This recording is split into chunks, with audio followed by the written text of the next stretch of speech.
মোৰ নামটো মই আগতে মানে কি হয় এই যে ৰাষ্ট্ৰীয় মাধ্যমৰ সংবাদ প্ৰতিষ্ঠানবিলাকে যেতিয়া আমাৰ ইণ্টাৰভিউ লয় বা ৰেকৰ্ড আপোনালোকে কৰে কৰক মই খালি কথাটোহে কৈ আছো গতিকে নামটোত কি কৰে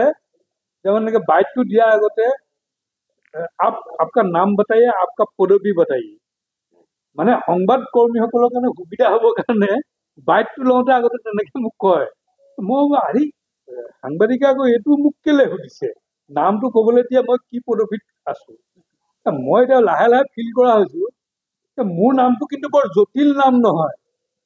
3টা আখৰৰ নাম মত ৰচয়িকাৰ দন্তীয়া ন মুমিন তাকে সম্পূৰ্ণ নামটো হৈছে সৈয়দ মুমিনুল আউৱাল এই নামটোত কিবা জটিলতা আছে বুলি মই নাভাবো কিন্তু যেতিয়া মোৰ নামটো উচ্চাৰণ কৰে সকলোৱে কিবা কিবি বৰ জটিল নাম এটা উচ্চাৰণ কৰিবলগীয়া নিচিনা হয় আজি ডিমাচা মানুহ এজনৰ যদি নামটো মই উচ্চাৰণ কৰিবলগীয়া হয় মোৰ খুকুজা লাগে কাৰ্বি মানুহ এজনৰ নামটো যেতিয়া মই উচ্চাৰণ কৰিবলগীয়া হয় ডেফিনেটলি মোৰ খুকুজা লাগে বাকীসকলৰ কথা মই নাজানো কিন্তু মোৰ নামটোতো একেবাৰে সহজ সৰল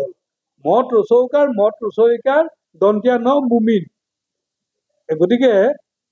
এইটো মই এনে কলো আৰু আপোনালোকৰ কথাটো মানে মই মুমিনুল আউৱাল মই ভাৰতীয় জনতা পাৰ্টিৰ ৰাজ্যিক সমিতিৰ কি কয় প্ৰবক্তা ইংৰাজীত স্পক্স পাৰ্চন বুলি কয় এইটোৱে কথা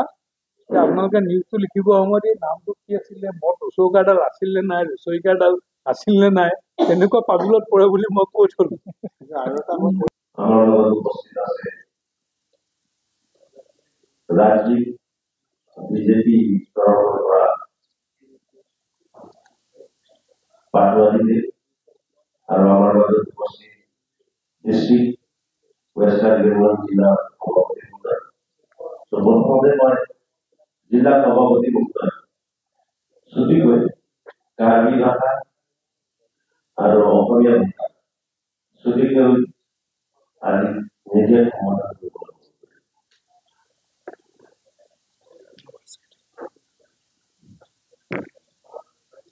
সকলোকে মই স্বাগতম জনাইছো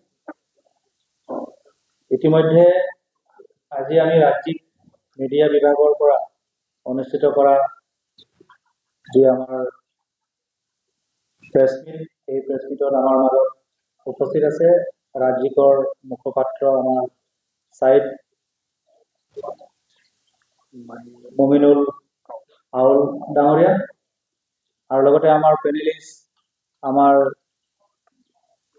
সমল নাৰায়ণ পাটোৱাৰী ডাঙৰীয়া লগতে আমাৰ মিডিয়া বিভাগৰ পশ্চিম কাৰ্বি আংলং জিলাৰ আহ্বায়ক আমাৰ বিমল প্ৰধান ডাঙৰীয়া আৰু লগতে আমাৰ উপসভাপতি মান সিং ডেৰা ডাঙৰীয়া আৰু লগতে সকলো সাংবাদিক বন্ধু ইতিমধ্যে আজি আমি আপোনালোকৰ মাজত আমি বহুখিনি কথাই আলোচনা কৰিছো এতিয়া আমাৰ মাজত যিহেতু আমাৰ ৰাজ্যিক কমিটিৰ পৰা যিহেতু উপস্থিত আছে আমাৰ মুখপাত্ৰ তেখেতৰ জৰিয়তে আপোনালোকৰ যি প্ৰশ্ন থাকিব সেই প্ৰশ্ন উত্তৰ তেখেতে দিব আজি পিনিবাংকে ডাক বাংকে একটু বিস্তাৰ কৰিছে স্পক বাংলা সকলোকে মই স্বাগতম জনাইছো ইতিমধ্যে আজি আমি ৰাজ্যিক মিডিয়া বিভাগৰ পৰা অনুষ্ঠিত কৰা যি আমাৰ প্ৰেছ মিট এই প্ৰেছ মিটত আমাৰ মাজত উপস্থিত আছে ৰাজ্যিকৰ মুখপাত্ৰ আমাৰ সাইদ মুমিনুল আউল ডাঙৰীয়া আৰু লগতে আমাৰ পেনেলিষ্ট আমাৰ সমল নাৰায়ণ পাটোৱাৰী ডাঙৰীয়া লগতে আমাৰ মিডিয়া বিভাগৰ পশ্চিম কাৰ্বি আংলং জিলাৰ আহ্বায়ক আমাৰ বিমল প্ৰধান ডাঙৰীয়া আৰু লগতে আমাৰ উপসভাপতি মান সিং ডেৰা ডাঙৰীয়া আৰু লগতে সকলো সাংবাদিক বন্ধু ইতিমধ্যে আজি আমি আপোনালোকৰ মাজত আমি বহুখিনি কথাই আলোচনা কৰিছো এতিয়া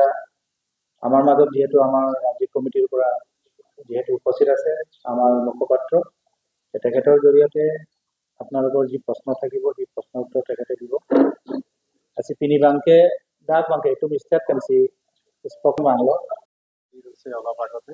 গতিকে যি স্বচ্ছ আৰু নিকা প্ৰশাসনৰ কথা মুখ্যমন্ত্ৰী ডাঙৰীয়াই কৈছিল এই কথা তাৎক্ষণিকভাৱে তেখেতে কাৰ্যকৰী কৰিছে তাৰ বাবে মই আপোনালোক সাংবাদিক সন্থা যিসকল সদস্য ইয়াত আছে যে সাংবাদিকৰ প্ৰতি চৰকাৰখনৰ যে দায়িত্ব আছে এই কথাটো ইয়াৰ এটা উৎকৃষ্ট উদাহৰণ